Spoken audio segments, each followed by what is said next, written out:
নমস্কার, আমি ডাক্তার প্রকাশ Mallick, world federation হোমিওপ্যাথির আন্তর্জাতিক সভাপতি এবং কনসালটেন্ট হোমিওপ্যাথ। দীর্ঘ 38 বছর ধরে হোমিওপ্যাথি চিকিৎসার সঙ্গে যুক্ত আছি।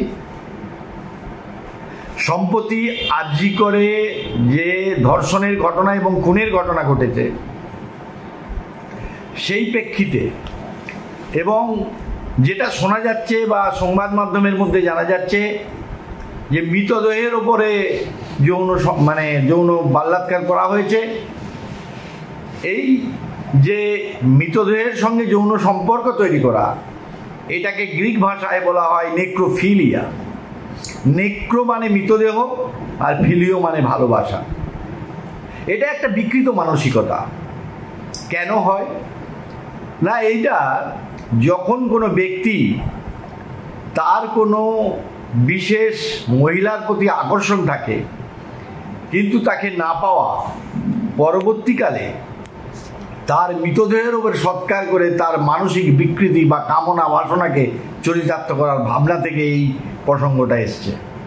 অপরদিকে যারা এই কাজটা করে তারা কিন্তু অনেক সময় মর্গে কাজ করে বা অনেক সময় মৃতদেহের সঙ্গে প্যাথোলজিক্যাল কাজ করে এবং সর্বোপরি তাদের এই বিকৃত মানসিকতা না পাওয়ার যন্ত্রণা থেকেই এরকম মৃতদেহের উপরে যৌন সম্পর্ক তৈরি করে।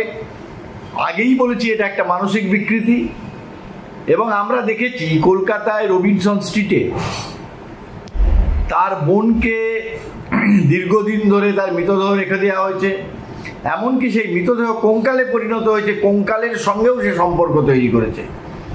তাই এইটাও একটা মানসিক বিকৃতি এবং এই জন্যেই আমাদের সমাজের চাওয়া পাওয়া না পাওয়া এবং এইসব কারণেই তাদের এই মানসিক বিকৃতি। অবশ্যই এক্ষেত্রে তার পরিবারের একটা ভূমিকা আছে।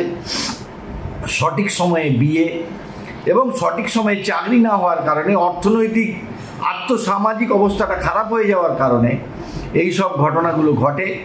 তাই আমরা এ ব্যাপারে আমাদের সচেতন হতে হবে।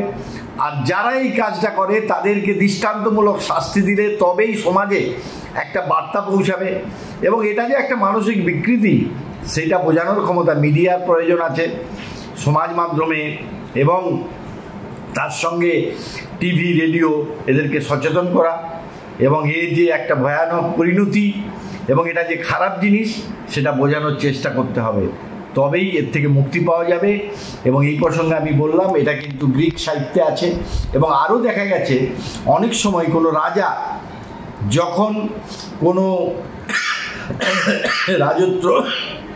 রাজাকে পরাজিত করে, অনেক সময় রানীকে খুন করে এবং তাকে সে ভোগ করে। এবং এটাকে আগে নিয়ম ছিল যে রাজাকে পরাজিত করবে তার রানীকে সে রানী হিসাবে পাবে। অনেক সময় রানী হিসাবে যদি না পাই, কোনো কারণে যদি যুদ্ধ করতে গিয়ে মৃত হয়, তো সেই মৃত রানীর উপরেও তারা বাল্যোৎকার করত। এটা কিন্তু পরম্পরায় হয়ে আসছে এবং এই ঘটনা বর্তমান সময়ে এই ঘটনার প্রেক্ষিতে আজকে আলোচনা করলাম। এই বিষয়ে সচেতনতা হওয়া দরকার এবং আমরাও সাবধান থাকব।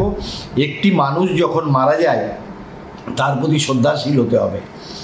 আমরা যখন কলেজে পড়তাম, যখন অ্যানাটমি করতাম, তখন এই মৃতদেহের কথা অনেক সময় সুন্দরী মহিলার মৃতদেহ নিয়েও করতাম। তা আমাদের স্যার বলেছিলেন যে এটা তোমার মা, তুমি কিন্তু পড়াশোনা করার জন্য এটা ব্যবহার করছো এবং ওনার ওই দেহটা তুমি পেয়েছো বলেই তুমি অ্যানাটমি শিখতে পারছো, তাই ওনাকে প্রণাম করে তারপরে তার দেহে হাত দেবে।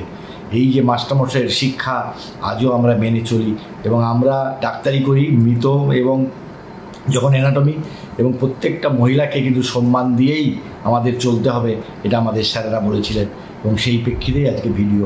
আপনারা ভালো থাকুন।